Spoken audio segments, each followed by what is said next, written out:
আমরা enzyme kinetics এবং Michaelis maintain equation সম্বন্ধে কিছু তথ্য জানব। এনজাইম বা উৎসেচক হলো এমন একটা জৈব পদার্থ, একটা সাবস্টেন্স যেটা জীবের দেহে প্রডিউস হয় এবং এটা একটা বিক্রিয়া, জৈবিক বিক্রিয়ার গতিবেগকে প্রভাবিত করে। তো এটা একটা ক্যাটালিস্ট হিসেবে কাজ করে একটা জৈবিক বিক্রিয়ার ক্ষেত্রে। এনজাইম বা উৎসেচকের সক্রিয়তা বিভিন্ন ফ্যাক্টরের উপর নির্ভর করে। তার মধ্যে খুব ইম্পর্টেন্ট হচ্ছে এই উৎসেচক সবসময় একটা নির্দিষ্ট সাবস্ট্রেট বা বিক্রিয়কের উপর ক্রিয়া করে। এই সাবস্ট্রেটের পরিমাণ বা সাবস্ট্রেট কনসেন্ট্রেশনের উপর কিন্তু বিক্রিয়ার গতিবেগ নির্ভর করে।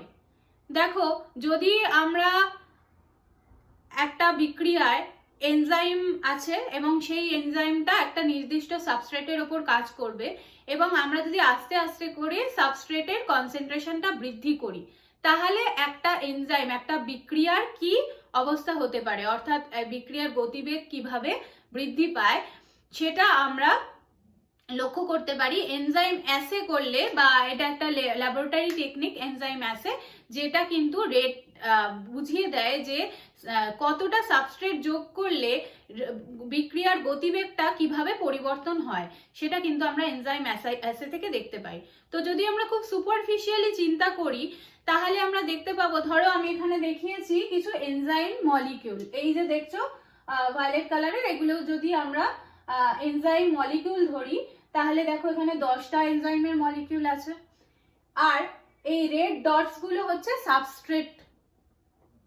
তো দেখো এখানে খুব লো সাবস্ট্রেট কনসেন্ট্রেশন, তাহলে দেখো যদি আমরা খুব লো সাবস্ট্রেট কনসেন্ট্রেশন নিয়ে কাজ করি, অর্থাৎ দেখো এখানে আমাদের 10টা এনজাইমের মলিকিউল আছে আর এগুলো হচ্ছে সাবস্ট্রেট। দেখো লো সাবস্ট্রেট কনসেন্ট্রেশনে কি হয়, বিক্রিয়ার বেগ উত্তরোত্তর বাড়তে থাকে, যত সাবস্ট্রেট যোগ করা হয় তত আস্তে আস্তে বিক্রিয়ার গতিবেগ বাড়তে থাকে। কারণ এনজাইম গুলো কি করে না, এনজাইম এগুলো হচ্ছে এনজাইমের অ্যাক্টিভ সাইট। এনজাইমের একটা অ্যাক্টিভ সাইট থাকে যেখানে এসে সাবস্ট্রেট যুক্ত হয় এবং এনজাইম সাবস্ট্রেট কমপ্লেক্স তৈরি হয় এবং তারপরে কিন্তু প্রোডাক্ট বা বিক্রিয়াজাত পদার্থ তৈরি হয়। তাহলে যতক্ষণ এনজাইমের মলিকিউল গুলো অ্যাভেলেবেল আছে ততক্ষণ সাবস্ট্রেট যোগ করার সাথে সাথে এনজাইম গুলো সাবস্ট্রেটের সাথে ক্রিয়া করবে এবং বিক্রিয়াজাত পদার্থ তৈরি করবে। কিন্তু যদি সাবস্ট্রেট কনসেন্ট্রেশন হাই হয়ে যায়, ধরো আমরা আস্তে আস্তে সাবস্ট্রেট অর্থাৎ বিক্রিয়ক যোগ করতেই থাকছি বিক্রিয়াটাতে, তাহলে সেই সময় কি হবে না, সবকটা দেখো এনজাইম কিন্তু অ্যাভেলেবেল হয়ে গেছে সাবস্ট্রেট দিয়ে, অর্থাৎ এনজাইম কাজ করছে সাবস্ট্রেটের উপর। তখন কিন্তু যদি বাইরে থেকে আরো বিক্রিয়াতে যোগ করাও হয় তাহলেও কিন্তু যেহেতু এনজাইমের অ্যাক্টিভ সাইটগুলো অ্যাভেলেবেল থাকছে না, সেহেতু কিন্তু বিক্রিয়ার গতিবেগ সেই সময় কিন্তু একই থাকবে। অর্থাৎ সাবস্ট্রেট কনসেন্ট্রেশন বাড়ানোর সাথে সাথে একটা লিমিট পর্যন্ত কিন্তু বিক্রিয়ার গতিবেগ বাড়তে থাকে, কিন্তু একটা সময় আসে যখন সাবস্ট্রেট কনসেন্ট্রেশন বাড়ালেও কিন্তু বিক্রিয়ার গতিবেগ আর পরিবর্তন হয় না। তার কারণ হচ্ছে তখন এনজাইমগুলো সাবস্ট্রেট দ্বারা স্যাচুরেটেড থাকে, অর্থাৎ সম্পৃক্ত হয়ে যায়, তখন কিন্তু বিক্রিয়ার গতিবেগ একই রকম থাকে। এটাই মাইকেলিস এবং মেন্টেন তাদের ইকুয়েশনে, তাদের প্লটে দেখিয়েছিলেন। এটা হচ্ছে মাইকেলিস মেন্টেনের প্লট, যেখানে দেখো ওয়াই অ্যাক্সিসে আছে হচ্ছে রিঅ্যাকশন ভেলোসিটি অর্থাৎ বিক্রিয়ার গতিবেগ, আর এক্স অ্যাক্সিসে আছে হচ্ছে সাবস্ট্রেট কনসেন্ট্রেশন অর্থাৎ বিক্রিয়কের কনসেন্ট্রেশন, কতটা বিক্রিয়ক যোগ করা হচ্ছে। তাহলে এক্ষেত্রে দেখা যায় এরকম একটা প্লট তৈরি হয়, অর্থাৎ সাবস্ট্রেট আস্তে আস্তে যত যোগ করা হয় তার সাথে সাথে কিন্তু বিক্রিয়ার গতিবেগও বাড়তে থাকে, বাড়তে এক সময় কিন্তু ম্যাক্সিমাম ভেলোসিটিতে পৌঁছে যায়। অর্থাৎ এটাই হচ্ছে তখন হচ্ছে স্যাচুরেশন, এনজাইম কিন্তু সাবস্ট্রেট দ্বারা স্যাচুরেটেড হয়ে গেছে, অর্থাৎ এখন কিন্তু সাবস্ট্রেট কনসেন্ট্রেশন বাড়ালেও বিক্রিয়ার গতিবেগ কিন্তু আর বাড়বে না। তাই জন্য এখানে একটা প্লেন একটা প্ল্যাটিউ তৈরি হয়ে যাবে। তাহলে এইটা হচ্ছে মাইকেলিস মেন্টেন প্লট। সুতরাং ভি ম্যাক্সটা হচ্ছে তাহলে সব থেকে বেশি ভেলোসিটি অর্থাৎ হচ্ছে সর্বোচ্চ যে গতিবেগ সেটা হচ্ছে ভি ম্যাক্স। তাহলে ভি ম্যাক্স যদি সর্বোচ্চ গতিবেগ হয় তাহলে তার অর্ধেক, এটা যদি আমরা বিক্রিয়ার শুরু ধরি 0 থেকে শুরু করি, তাহলে এটা যদি ভি ম্যাক্স হয় তাহলে মাঝামাঝি কোথাও গিয়ে ভি ম্যাক্স বাই 2 অর্থাৎ সর্বোচ্চ গতিবেগের অর্ধেক গতিবেগ আমরা পেতে পারি এখানে। তাহলে এটা যদি এক্স অ্যাক্সিসের সাথে আমরা ট্যালি করি তাহলে যা পাই সেইটা হচ্ছে km, অর্থাৎ km হচ্ছে সেই সাবস্ট্রেট কনসেন্ট্রেশনটা যেটা কিনা সর্বোচ্চ গতিবেগের অর্ধেক গতিবেগকে ডিনোট করে। অর্থাৎ km হচ্ছে সেই সাবস্ট্রেট কনসেন্ট্রেশন যখন বিক্রিয়ার গতিবেগটা সর্বোচ্চ গতিবেগের ঠিক অর্ধেক হবে। এটা আমরা প্রুভ করতে পারি মাইকেলিস মেন্টেন ইকুয়েশন থেকে। এটা হচ্ছে Michaelis maintain equation, V0 equals to Vmax into substrate divided by Km plus substrate. Km হচ্ছে মাইকেলিস মেন্টেন কনস্ট্যান্ট। তাহলে আমরা যদি Km কে ধরি সাবস্ট্রেট, এখানে আমরা ধরেছি Km হচ্ছে সাবস্ট্রেট কনসেন্ট্রেশন, যদি সেটা হয় Km যদি সাবস্ট্রেট কনসেন্ট্রেশন হয় তাহলে সেক্ষেত্রে যদি আমরা এই Km এর জায়গায়, যেহেতু Km আর সাবস্ট্রেট কনসেন্ট্রেশন একই, তাই যদি আমরা Km এর জায়গায় এখানে S টাকে বসাই, অর্থাৎ সাবস্ট্রেট কনসেন্ট্রেশনকে যদি আমরা Km টাকে যদি আমরা সাবস্ট্রেট কনসেন্ট্রেশন দিয়ে রিপ্লেস করি তাহলে আমরা যেটা পাই Vmax in V0 equals to Vmax into S divided by Km এর জায়গায় S পুট করলে তাহলে S plus S, তাহলে Vmax V0 equals to Vmax into S divided by 2S। তাহলে যদি তাই হয় সাবস্ট্রেট ক্যান্সেল হয়ে যাবে এবং আমরা যেটা পাবো হচ্ছে V0 equals to Vmax divided by 2। অর্থাৎ যদি Km এর ভ্যালু Km যদি সাবস্ট্রেট কনসেন্ট্রেশন হয় তখন কিন্তু V0 বা ভেলোসিটি হচ্ছে Vmax by 2। অর্থাৎ যেটা বলেছিলাম যে Km হচ্ছে সেই সাবস্ট্রেট কনসেন্ট্রেশন যখন বিক্রিয়ার গতিবেগ হচ্ছে সর্বোচ্চ গতিবেগের অর্ধেক। বিক্রিয়ার গতিবেগ সর্বোচ্চ গতিবেগের অর্ধেক হলে সাবস্ট্রেট কনসেন্ট্রেশনটা তখন যেটা থাকে সেটাই হচ্ছে Km, অর্থাৎ মাইকেলিস মেন্টেন কনস্ট্যান্ট। আর মাইকেলিস মেন্টেন প্লটের আরেকটা জিনিস আমি বলবো এখানে, দেখো মাইকেলিস মেন্টেন প্লটটা কিন্তু একটা হাইপারবোলিক প্লট, ঠিক আছে, এটা একটা হাইপারবোলিক প্লট। সেক্ষেত্রে দেখা যায় যে প্রথম যে আমরা শুরুর দিকে যে রিয়াকশনটা দেখতে পাই সেখানে কিন্তু আমরা দেখি যে ভেলোসিটিটা কিন্তু সাবস্ট্রেট কনসেন্ট্রেশন বাড়ার সাথে সাথে এরকম ভাবে বাড়তে থাকে। অর্থাৎ এই অংশটা কিন্তু একটা স্ট্রেট লাইনের ইকুয়েশন দেয় এবং সেক্ষেত্রে কিন্তু রেট ইকুয়ালস টু মানে রিয়াকশন রেটটা কিন্তু K into S to the power 1, মানে এটা একটা first order reaction. First order reaction কাকে বলবো? দেখো সাবস্ট্রেটের ভ্যালু যাই হোক না কেন, 1 হতে পারে, 2 হতে পারে, 3 হতে পারে, 4 হতে পারে, যতই ভ্যালু বাড়ুক না কেন সাবস্ট্রেটের ভ্যালু বাড়ার সাথে সাথে রেটের ভ্যালুটাও কিন্তু বাড়বে।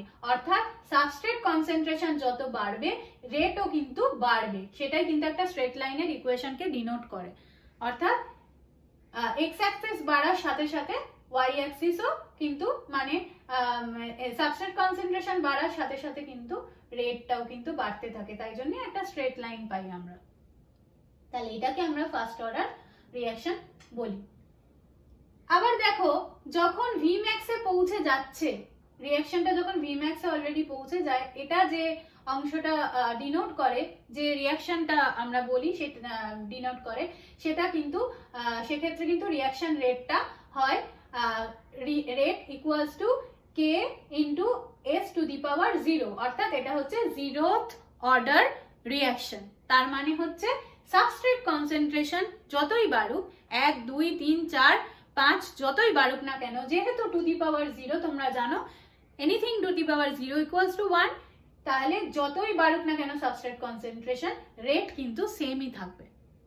বুঝে গেছে যে সাবস্ট্রেট কনসেন্ট্রেশন বাড়ার সাথে সাথে কিন্তু রেট তখন আর বাড়বে না, তাই জন্য আমরা এখানে একটা প্লেন এরকম লাইন প্ল্যাটু একটা পাই। অর্থাৎ এখন সাবস্ট্রেট কনসেন্ট্রেশন বাড়ালেও যতই বাড়ুক না কেন রেট অফ দ্য রিয়াকশনের কিন্তু কোনো পরিবর্তন হবে না। একটা বিক্রিয়ার ক্ষেত্রে দেখা যায় যখন এনজাইম এবং সাবস্ট্রেট একসাথে ক্রিয়া করে তখন প্রথমে একটা এনজাইম সাবস্ট্রেট কমপ্লেক্স তৈরি হয়, একটা অস্থায়ী একটা এনজাইম সাবস্ট্রেট কমপ্লেক্স, অর্থাৎ বিক্রিয়ক এবং উৎসেচকের একটা কমপ্লেক্স তৈরি হয় এবং তারপরে সেটা থেকে প্রোডাক্ট তৈরি হয় বা বিক্রিয়াজাত পদার্থ আমরা পাই। আর এনজাইম যেহেতু বিক্রিয়া দ্বারা কনজিউম হয় না, অর্থাৎ আমরা at the end of the reaction কিন্তু আমরা উৎসেচকটাকে একইভাবে পাই আর তার সাথে সাথে প্রোডাক্টটাও তৈরি হয়। তাহলে এই ক্ষেত্রে প্রথম যে রিয়াকশনটা হচ্ছে, অর্থাৎ এনজাইম সাবস্ট্রেট থেকে এনজাইম সাবস্ট্রেট কমপ্লেক্স তৈরি হচ্ছে, সেটা কিন্তু একটা উভমুখী বিক্রিয়া, অর্থাৎ এনজাইম সাবস্ট্রেট কমপ্লেক্সটাও কিন্তু আবার উল্টো দিকে ভেঙে গিয়ে এনজাইম সাবস্ট্রেট তৈরি করতে পারে। সেক্ষেত্রে যদি আমরা রেট কনস্ট্যান্টটাকে, রিয়াকশন রেট কনস্ট্যান্টটাকে ধরি, এটা K1, অর্থাৎ এনজাইম সাবস্ট্রেট কমপ্লেক্স তৈরি হচ্ছে K1 এবং ভেঙে যাচ্ছে সেটাকে K-1 ধরি, এবং এই ক্ষেত্রে এই রিয়াকশনটার ক্ষেত্রে এনজাইম সাবস্ট্রেট কমপ্লেক্স থেকে যেটা প্রোডাক্ট তৈরি করছে সেই রেট কনস্ট্যান্টটা যদি K2 ধরি, তাহলে Km এর ভ্যালু হচ্ছে enzyme substrate complex breakdown divided by enzyme substrate complex formation. অর্থাৎ দেখো এনজাইম সাবস্ট্রেট ব্রেকডাউন কোথায় কোথায় হচ্ছে, কোন রিয়াকশন গুলো ব্রেকডাউন হচ্ছে, দেখো এই রিয়াকশনটাই হচ্ছে এনজাইম সাবস্ট্রেট কমপ্লেক্স ভেঙে গিয়ে এনজাইম আর সাবস্ট্রেট তৈরি করছে, আর এই রিয়াকশনটাই হচ্ছে এনজাইম সাবস্ট্রেট কমপ্লেক্স ভেঙে গিয়ে প্রোডাক্ট তৈরি করছে। তাহলে এই দুটো কনস্ট্যান্টের যোগফল ডিভাইডেড বাই যেখানে এনজাইম সাবস্ট্রেট ফর্মেশন হচ্ছে, অর্থাৎ এনজাইম সাবস্ট্রেট কমপ্লেক্স তৈরি হচ্ছে, কেবলমাত্র এই একটাই বিক্রিয়া যেখানে এনজাইম সাবস্ট্রেট কমপ্লেক্স তৈরি হচ্ছে, এক্ষেত্রে K1, তাহলে ডিভাইডেড বাই K1, অর্থাৎ এই দুটোর যোগফল মানে ব্রেকডাউন হচ্ছে যে বিক্রিয়া দুটোই সেই রেট কনস্ট্যান্টের যোগফল ডিভাইডেড বাই যেখানে এনজাইম সাবস্ট্রেট কমপ্লেক্স ফর্মেশন হচ্ছে সেটার কনস্ট্যান্টটাই হচ্ছে Km এর ভ্যালু, অর্থাৎ Km equals to K-1 plus K2 divided by K1। তাহলে এটাকে যদি আমরা বিশ্লেষণ করি তাহলে দেখব যে Km এর ভ্যালু থেকে কিন্তু আমরা বুঝতে পারি যে একটা এনজাইম সাবস্ট্রেটের প্রতি কতটা অ্যাফিনিটি প্রদর্শন করে, অর্থাৎ সাবস্ট্রেটের সাথে কতটা বেশি এর অ্যাফিনিটি, অর্থাৎ এনজাইম সাবস্ট্রেট অ্যাফিনিটি লো না হাই সেটা কিন্তু আমরা Km এর ভ্যালু থেকে বুঝতে পারি। কিভাবে বুঝতে পারি, দেখো Km এর ভ্যালু যদি বেশি হতে হয় তাহলে আমাদের নিউমেরেটরের ভ্যালুটাকে বেশি হতে হবে, অর্থাৎ ব্রেকডাউনটা বেশি হতে হবে। ব্রেকডাউন হয়ে যাওয়া মানে কি, এনজাইম আর সাবস্ট্রেট একসাথে থাকতে পারছে না, ব্রেকডাউন হয়ে যাচ্ছে, অর্থাৎ অ্যাফিনিটিটা কিন্তু লো। অর্থাৎ Km এর ভ্যালু যদি বেশি হয়, গ্রেটার হয়, তাহলে সেক্ষেত্রে কিন্তু এই ভ্যালুটা বেশি হবে, অর্থাৎ ব্রেকডাউন বেশি হবে, অর্থাৎ এনজাইমের অ্যাফিনিটি কিন্তু সাবস্ট্রেটের প্রতি low, enzyme affinity low for the substance বা সাবস্ট্রেট। তাহলে Km এর ভ্যালুটা যদি লেস হতে হয় তাহলে সেক্ষেত্রে কিন্তু এই ভ্যালুটা বেশি হতে হবে, অর্থাৎ এনজাইম সাবস্ট্রেট ফর্মেশনটা বেশি হতে হবে। তাহলে এনজাইম সাবস্ট্রেট ফর্মেশন যদি বেশি হয়, অর্থাৎ বেশি করে এনজাইম সাবস্ট্রেট তৈরি হচ্ছে, তাহলে যদি বেশি করে এনজাইম সাবস্ট্রেট তৈরি হয় তার মানে বোঝা যাচ্ছে এনজাইমের অ্যাফিনিটি সাবস্ট্রেটের প্রতি অ্যাফিনিটিটা বেশি এনজাইমের, তাহলে সেক্ষেত্রে Km এর ভ্যালু যদি লেস হয় তার মানে বোঝা যাবে যে এনজাইম উৎসেচকের প্রতি মানে সাবস্ট্রেটের প্রতি উৎসেচকের অ্যাফিনিটিটা কিন্তু বেশি, high affinity to the substrate. তাহলে এনজাইমের অ্যাফিনিটি সাবস্ট্রেটের প্রতি অ্যাফিনিটি বুঝতে গেলে কিন্তু Km এর ভ্যালুটা ভেরি ইম্পর্টেন্ট। তাহলে Km হচ্ছে সেই মেজারমেন্টটা যেটা কিন্তু বোঝাতে পারে এটার ভ্যালু বেশি এবং কম দ্বারা আমরা বুঝতে পারি কিন্তু যে সাবস্ট্রেটটা এনজাইমের প্রতি কতটা আকৃষ্ট বা অ্যাফিনিটিটা কতখানি। আজকের ভিডিও আমি এখানেই শেষ করছি। তোমাদের যদি কোনো কোশ্চেন থাকে, কোনো কোয়ারিজ থাকে, তোমরা অবশ্যই আমাকে কমেন্ট বক্সে লিখে জানাবে। আর যদি তোমাদের কোনো টপিক জানতে ইচ্ছে হয় বা তোমরা চাও আমি তোমাদেরকে সেই টপিক সম্বন্ধে আমরা আলোচনা করি, তাহলে অবশ্যই আমাকে লিখে জানাবে। Good bye.